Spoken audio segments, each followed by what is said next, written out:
le meilleur moyen pour se décomplexer, c'est changer la manière dont on se regarde. Et pour changer la manière dont on se regarde, il faut aller voir comment est-ce qu'on a construit cette manière de se regarder. Pourquoi suis-je complexé? Par là, je veux dire, comment est-ce que je fais pour être complexé? Être complexé, c'est ce qu'on va dire un problème. Et moi, ce que j'aime à expliquer à mes élèves, c'est que nos problèmes sont des réussites. Ça veut dire qu'on fait convenablement quelque chose à l'intérieur de nous pour obtenir ce résultat. Et ce qui est intéressant, quand je me dis, bon, je suis complexé, c'est comprendre, ok, qu'est-ce que je fais? Quel est le processus interne que je fais pour arriver là-dessus? Dans les autres vidéos, je t'ai parlé de la relation, je t'ai parlé de la relation avec un autre, mais ici, voilà. À un moment, tu vois, tu n'es pas avec un complexe. Le bébé, quand il sort du ventre de sa mère, il n'est pas complexé. Qu'il soit gros, qu'il ait des grandes oreilles, des petites oreilles, un petit nez, des petits pieds, des machins, il s'en fout. Il n'est pas complexé. Donc, le complexe, c'est quelque chose qu'on apprend à faire. Et pour apprendre à faire, il faut bien partir de quelque chose. Et donc, à un moment, on va choisir ou on va estimer que quelque chose est la norme, et du coup, nous, dans notre manière de nous voir à nous, on ne fait pas partie de la norme, ou alors, quelqu'un nous a exprimé le fait qu'on ne faisait pas partie de la norme. Mais, c'est pas tout. On a décidé de l'écouter aussi. Donc, ça veut dire que dans notre vie, il y a des événements où on s'est vu de manière pas adéquate. On ne rentrait pas dans le moule dans lequel on estime que nous, on doit rentrer. Et de nouveau, ça peut être tout. Ça peut être tout. Par exemple, on peut être complexé par exemple, les gens qui sont métis.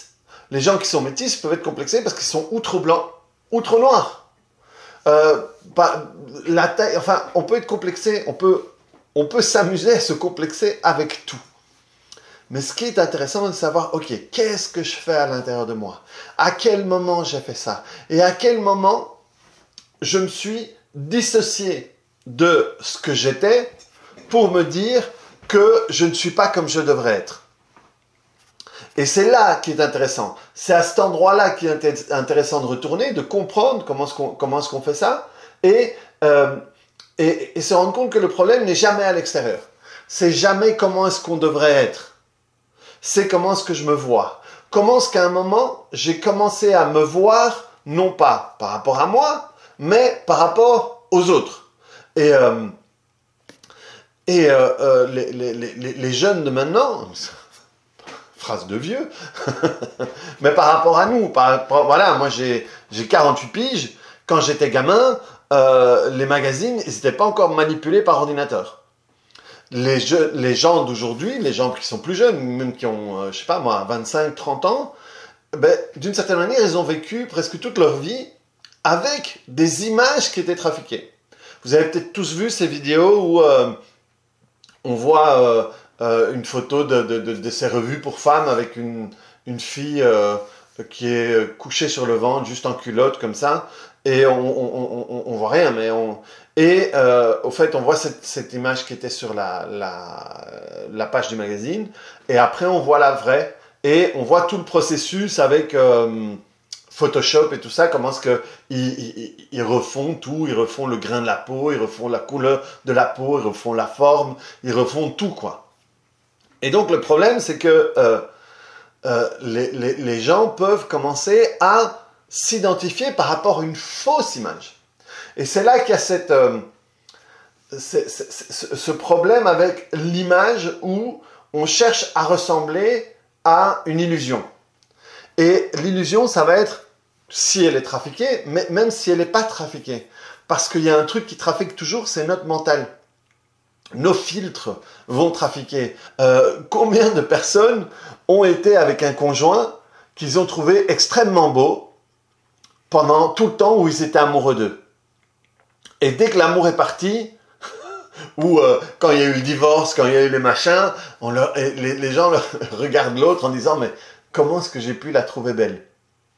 Et parce que nos filtres vont faire qu'on va voir les gens d'une certaine manière. De la même manière qu'il y a les problèmes de... j'ai oublié le terme. Où finalement, on se voit comme s'il y avait toujours quelque chose qui déconnait. C'est un dys quelque chose, mais je me souviens plus, je veux pas... Il y a la dysmorphophobie, mais je sais plus si c'est ce terme-là qui fait que finalement, on se voit dans le miroir. En réalité, on se voit avec ses émotions, quoi. Et donc, on se voit comme s'il y avait un truc qui déconnait.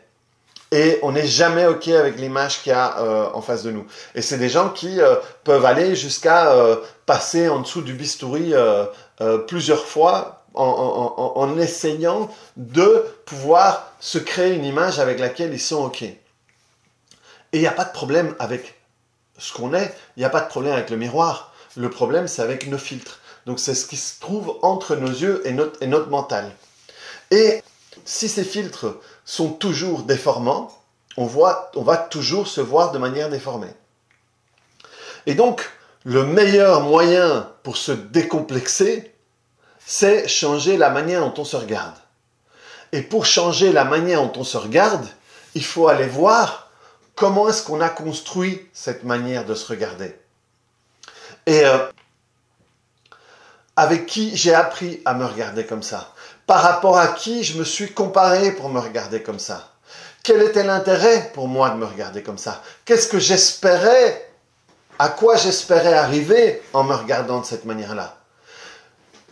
Quelle autre manière de me voir pourrait faire que je me sente différemment? Quelle est cette manière de me sentir différemment que je recherche au bout de tout ça? Et tout ça, ce sont des questions super intéressantes à se poser. Et dès qu'on a les réponses, pouvoir travailler pour retransformer, c'est peut-être pas le mot correct. C'est une retransformation qui va se passer, mais apaiser. Et apaiser, au lieu de retransformer, quand on va apaiser l'image de soi, en tout cas les émotions qu'on a par rapport à tout ça, ça va en réalité détransformer. Ça va nous permettre de revenir à notre vrai mode par défaut. Parce que plus on va grandir, plus cette manière de se casser constamment et de se critiquer constamment peut devenir un mode par défaut. Mais ce n'est pas le principal mode, c'est pas le mode comment est-ce qu'on dit quand sur le téléphone on fait on fait une mise à jour, c'est pas d'industrie mais enfin bref, on remet pas le truc à zéro. Et donc quand on fait la paix à tout ça, on revient à notre vrai mode par défaut. Et à ce moment-là, on peut tout d'un coup se voir différemment. Il y a plein de choses comme ça qui sont surprenantes. Par exemple, on ne se voit pas comment les autres nous voient. On ne s'entend pas comment les autres nous voient. Et par exemple, il y a un filtre dernièrement sur les réseaux sociaux qui est perturbant. Je ne l'ai pas fait, mais j'ai vu des vidéos des gens qui faisaient ça, qui étaient perturbés, qui au fait, nous, on se voit en miroir, quoi. On se voit à l'inverse. Et donc, on s'est habitué à notre image. On n'a jamais la partie gauche du corps n'est jamais la même que la partie droite. Et donc, on s'est habitué à ça. Et il y a un filtre, non, il y a deux filtres. Il y a un filtre qui inverse les côtés pour qu'on puisse se voir comme l'autre nous voit. Et c'est déjà perturbant. Et après, il y a un truc encore très perturbant, mais là, de nouveau, c'est faux, quoi. C'est... on prend un côté et on le double au fait. Et on se voit complètement différent si on avait les deux côtés de la même manière. Je pensais pas parler de ça, mais je vais parler de ça aussi. D'où le danger des parents qui, pour faire des blagues, vont montrer des filtres aux gosses. Par exemple, il y a un filtre où il y a un œil qui est plus haut que l'autre ou qui se ferme ou je sais plus quoi. Et alors, il y a des parents qui trouvent ça très drôle en disant quand on regarde beaucoup l'ordinateur ou le téléphone, ben voilà, il y a des enfants qui commencent à se voir avec un œil comme ça. Et ils le montrent le téléphone avec le filtre. Et t'as l'enfant qui commence à avoir peur, qui commence à se frotter l'œil et tout. Ses parents trouvent ça très drôle, mais moi je trouve ça très dangereux. Je trouve ça très dangereux, pourquoi ? Parce que si le mental de l'enfant fixe quelque chose à ce moment-là, eh bien cet enfant va à ce moment-là se voir À partir de là, comme il a fixé, ça veut dire qu'il pourra toujours avoir la sensation qu'il y a un truc qui déconne chez lui. Et du coup, ne plus jamais s'accepter comme il est. Parce qu'il a imprimé ça. Je me souviens, ma sœur, quand j'étais petit, à un moment, elle m'avait dit louche. Non, elle m'avait dit, il y avait un truc qui disait quand on était gamin, certains disaient que si les cloches sonnaient, on allait rester comme ça, ou si on recevait du vent à ce moment-là. Et ma sœur, cette connasse, pour m'emmerder, elle me disait de loucher, elle faisait parce qu'elle savait que c'était pas vrai, mais moi, j'ai 5 ans en moins qu'elle, me faisait ça, et moi, à ce moment-là, ça me faisait peur. Donc c'est une blague entre frères et sœurs qui est très drôle, maintenant avec le recul, mais à ce moment-là, dans la tête d'un enfant, si ça se fixe, eh bien, à partir de là, il va y avoir cette... Et donc voilà, j'ai retrouvé le nom du trouble. Le trouble, au fait, c'est la dysmorphophobie, mais c'est la peur d'être laid. C'est la peur au fait, on se voit laid. Et on se voit comme s'il y avait un truc qui déconnait chez nous. Et donc le problème, c'est que tous ces filtres, tous ces jeux, tous ces machins, on peut fixer, un enfant peut fixer qu'il y a un truc qui déconne. Il y a un truc qui ressemble, et ça peut partir des blagues, ouais, tu ressembles à Shrek, tu ressembles à machin. Si la personne cherche ça, et qu'à un moment, elle parvient à trouver un truc qui ressemble à ça, elle va l'imprimer, elle va le garder. Et donc c'est intéressant d'aller chercher, ok, à partir de quand j'ai trouvé ça? Ok, à mes 5 ans, non, j'avais pas. À mes 7 ans, non. À mes 10 ans, oui. Ok, à mes machins, ok. Là, qu'est-ce qui s'est passé à ce moment-là? Qu'est-ce qui me fait vraiment mal? Tu vois, c'est intéressant de trouver qu'est-ce qui te fait mal dans ton complexe. Le pire qu'il y a dans ton complexe, c'est quoi? Le pire que tu veux pas ressentir quand tu vas à fond dans le complexe. Ok, à quel moment j'ai appris ça? En face de qui j'ai le plus ça? Et là, tu commences à pouvoir te créer une image de où c'est arrivé, de comment c'est arrivé. Et si tu n'as pas précisément le où, c'est pas grave. Ce qui est important, c'est savoir comment ce que tu as construit. Et comment ce que tu as construit, parfois tu vas avoir tous les ingrédients ou tous les indices. Et parfois tu vas pas les avoir, c'est pas grave. Avec ce que tu as, tu peux déjà travailler. Et à partir de là, commencer à travailler, commencer à apaiser en face de telle personne, dans telle situation, telle remarque, telle partie de mon corps, tel truc, comment est-ce que ci devrait être, comment est-ce que ça devrait être, et commencer à bosser là-dessus. Et dès que tu fais ça, au fur et à mesure, tu te rends compte que, tiens, à un moment, tu vas te regarder, tu vas dire, je suis pas si mal que ça. Ou tu vas te rendre compte à un moment, tiens, ça fait 3 semaines, je me dis pas ça quand je passe dans le miroir. Je me dis pas, tiens, t'es comme ci ou t'es comme ça. Et au fur et à mesure, tu te libères de ça et tu commences à revenir vers ton truc par défaut et pouvoir t'accepter d'un tel que t'es et pouvoir te trouver agréable tel que t'es. Et le but, c'est pas se palicher en se trouvant beau, on s'en fout. Déjà, le premier pas, c'est arrêter de se détester, arrêter de se reprocher des choses, arrêter de s'agresser. Et ça, c'est déjà quelque chose. Parce qu'il y a beaucoup de gens qui vivent ça de manière compliquée. Et là, en réalité, je prends le temps de vous parler de la partie du corps. Mais vous savez, moi, j'ai travaillé sur des gens qui avaient 2 doctorats et qui se trouvaient cons.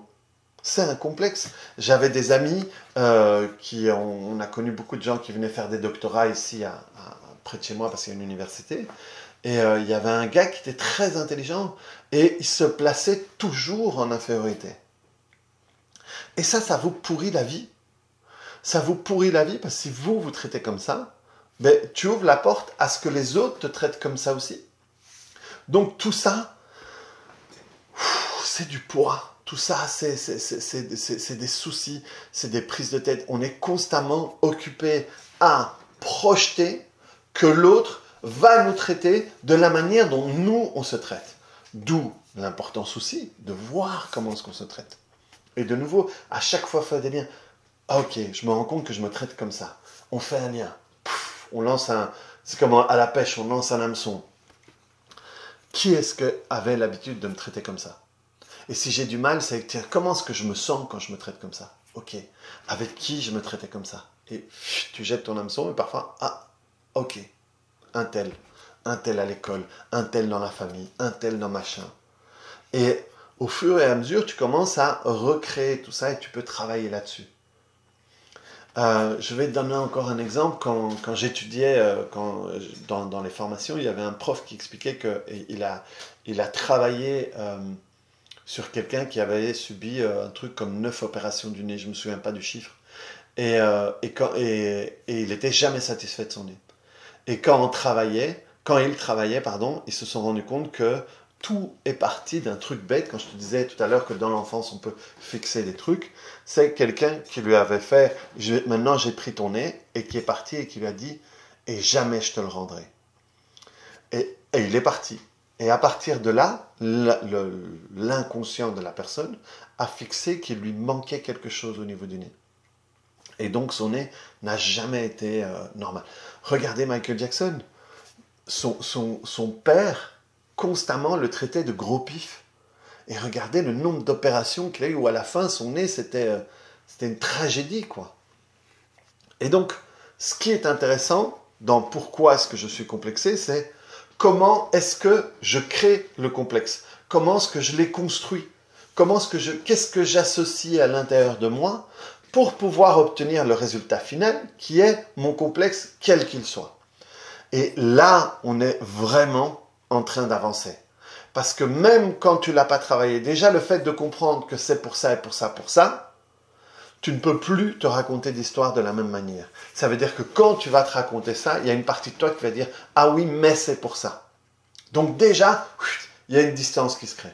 Et après, quand tu le travailles, au fur et à mesure, tu n'y penses même plus. Tu n'y penses même plus et tu peux t'apprécier déjà tel que tu es. C'est pour ça que dans cette vidéo sur le poids, je parle que tu peux faire ça sur le poids. Parce que pour perdre le poids, la première étape, c'est pouvoir s'accepter comme on est. Et au bout d'un moment, on peut relâcher le poids en surplus qu'on a à ce moment-là. Si jamais ça t'intéresse de travailler là-dessus, si tout ce que je te dis, tu dis « Ah oui, mais ça c'est intéressant, c'est intéressant, c'est intéressant ».